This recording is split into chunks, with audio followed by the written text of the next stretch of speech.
Ride time. The all-electric 2025 Mercedes-Benz G580 hits the snow. We've seen Mercedes-Benz's new electric G-Wagon SUV before, but even better than seeing it, we hit the snow. The Mercedes-Benz G-Wagon is going electric, and as such the company decided to stretch out the new model's introduction for as long as it possibly can. We've already spent a bunch of time riding around as passengers inside the upcoming G580. This review adds to that, as Mercedes isn't letting any non-employees behind the G-Class wheel until the Global Drive program commences at the end of this month. Still, the fine people behind the three-pointed star shipped yours truly to the Arctic Circle to do another ride along. Plus actually drive the new G550, in freezing conditions almost entirely on snow and ice. Mercedes brought along two blue camo-wrapped 2025 G580s for our drive from Saltstraumen, Norway, to the frozen lake test tracks found in Arjeplog, Sweden, where the manufacturer performs the bulk of its winter testing.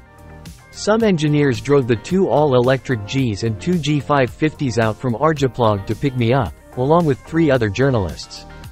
Any drama that might have existed, will we make it, was eliminated immediately from this story.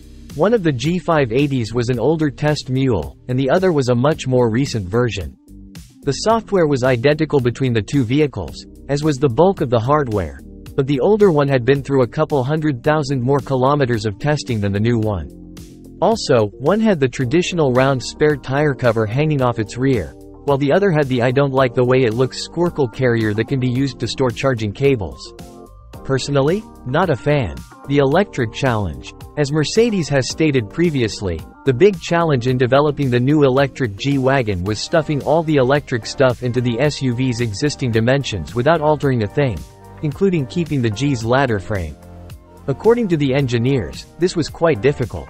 Luckily, they were able to place the battery into the frame's width and seal it so the G580 can ford rivers just like a regular G-Wagon. Maximum off-road capability is the goal of any G-Wagon. You hear that? Erifen parking lot? And so Mercedes went with 4 electric motors, one for each wheel, just like the Rivian R1 platforms. The power inverter, DC-DC converter, and vehicle control modules are all shoved under the hood where the gasoline, diesel engines used to reside. We popped the hood to have a look, and there's nothing to see, as all that electronic goodness sits under a cover. Battery size is in the 120 kWh neighborhood, though it's unclear if that's gross or net. I'm thinking net, i.e., usable. Range is expected to be around 275 miles, which is right in line with the Rivian R1S, 285 miles for the quad-motor version on off-road tires. There's still no word if the G580 will be available on street tires, but it probably will be, and that will likely increase the range. Because it's such a direct comparison, the R1S on 21-inch street tires sees its range increase to 328 miles. Power weight, and more. We finally know the power output of the 2025 Mercedes-Benz G580 electric. 579 horsepower and 859 pound-feet of torque. This is slightly more power and much more torque than the current G63 makes. 577 horsepower and 627 pound-feet. The upcoming mild hybrid G63 might squeak out a few more horses.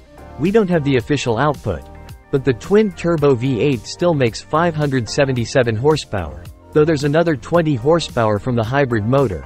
But nowhere near as much torque.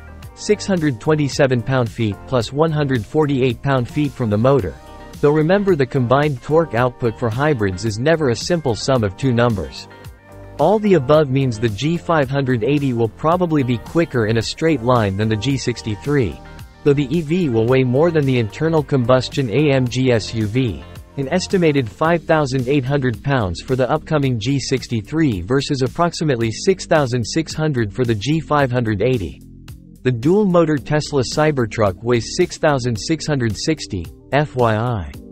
Also, don't be surprised if a G65 or G650 electric G shows up with mega power. As it stands now, from least to most money, the G-Wagons are the G550, ICE, G580, EV, and G63, ICE. You gotta get the G63 because it sounds so much better, right?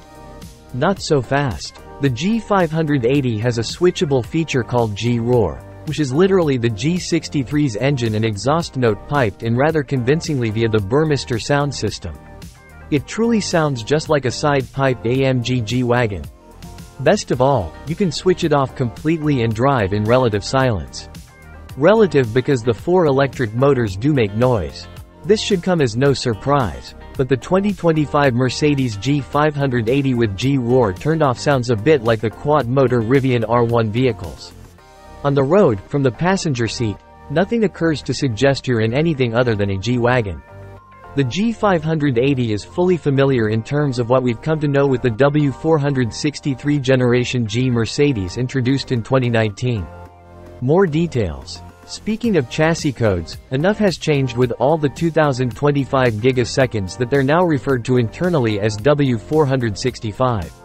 There are 4 differences, besides the optional, lame-looking squared circle charging cable thing, with the G580's body. The A-pillars are more aerodynamic. There's an added lip where the windshield meets the roof to make that section more slippery. The hood is reshaped slightly, and there are some rear fender vents. The first 2 changes, A-pillars and roof lip, are being transferred to all new G-Wagons, but even knowing what you're looking for it'll be tricky to tell. Despite the changes, for people who use G-Wagons primarily to cruise around Beverly Hills, they won't notice a difference between EV and ICE Gs. But what if you go off-road? There are big changes, at least in ice and snow. The most interesting fact about the G580 is that it has 4 2-speed transmissions. According to an engineer, Mercedes achieved better low-speed motor control with 2 gears than 1. When you push the button that replaces the one that previously locked the center differential, this whole space is now dubbed Offroad Cockpit. And yes, Mercedes misspelled off-road on purpose. To put the G580 in low, you're changing gears on all 4 transmissions. Wild, eh? There's precedent for this. The Porsche Taycan has a 2-speed transmission on the rear axle for the rear motor, but 4 transmissions on one vehicle is a lot. Notice how when the engineers in Stuttgart want EV motors to behave a certain way they turn to hardware, i.e., physical transmissions. Meanwhile, the American EV makers, Tesla, Rivian, and Lucid, managed to do everything via software. Shut up and drive. We sadly didn't do any rock crawling on this trip, but we spent way more time than you'd imagine a group of adults would goofing around doing G-turns. You might know them better as tank turns, but the driver's side wheels rotate in one direction, the passenger side wheels in the opposite, and the big G-Wagons spin in a circle on their own axis. After watching 1 or 2, I jumped into the passenger seat to experience it from the inside. It's wild though, according to the engineers, much smoother on snow than on bumpy dirt where the tires can find purchase. To perform a G-turn you press the G-turn button that occupies the location of the rear differential locker on normal Gs. Then a screen pops up asking if you really want to do the thing you just commanded the truck to do. Once you accept, pull the left paddle to spin left ways, or the right paddle to go the other way, tap the gas, and you're atop. This is a silly, pointless feature, and I love that Mercedes is putting it into production vehicles. Sup, Rivian? There have been a handful of times in my career when an EV has simply blown me away. The first was when our long-term Tesla Model S got a software update that added geofencing, meaning that suddenly in places where previously you'd manually raise the suspension to, say, clear a high driveway, now the car did it itself. It was the over-the-air update that blew me away because of how much the car's functionality improved. Another moment was whipping through Turn 5 at Laguna Seca in the passenger seat of a 1000-plus HP Lucid Air prototype. It was insane to the point that I remember thinking, who needs gasoline? But the one that really stands out was drifting, hooning my own Rivian R1T around El Mirage, the famous dry lake bed.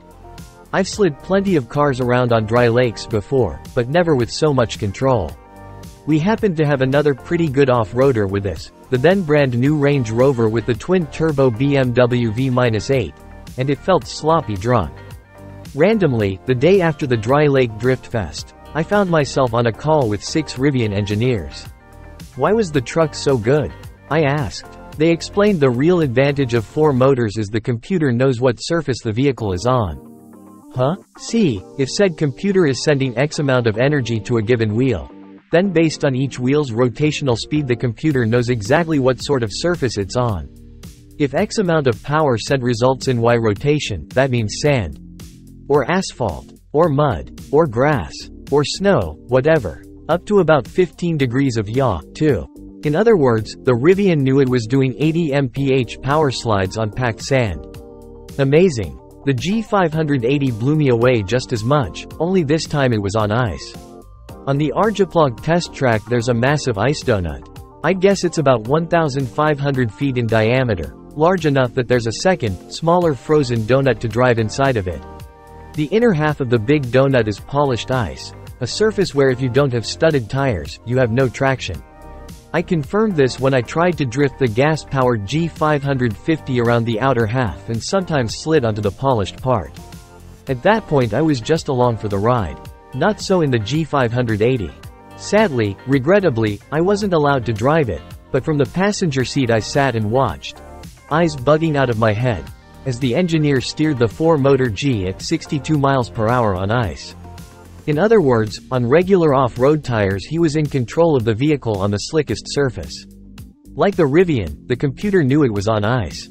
Another test track section was a large rectangular strip of polished ice, probably as long as a football field and half as wide.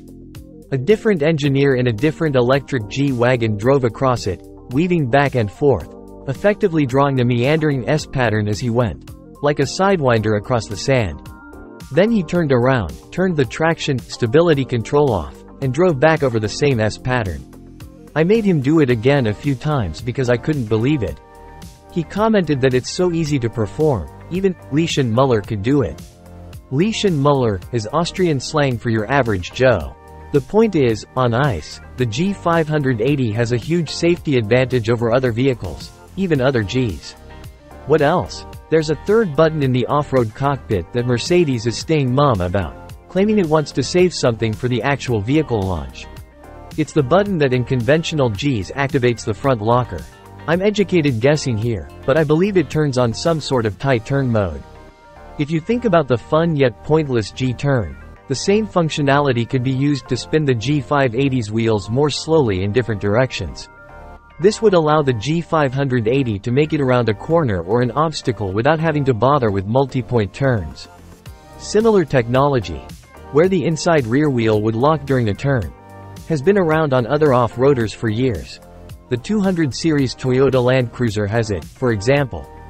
But spinning the outside rear wheel backward during a turn, or both opposite side wheels, would be quite effective, if not fantastic, on a tight trail. Anyhow, that's my guess. That's all the electric G news that's fit to print, for now. Stay tuned for a whole bunch more, coming real soon.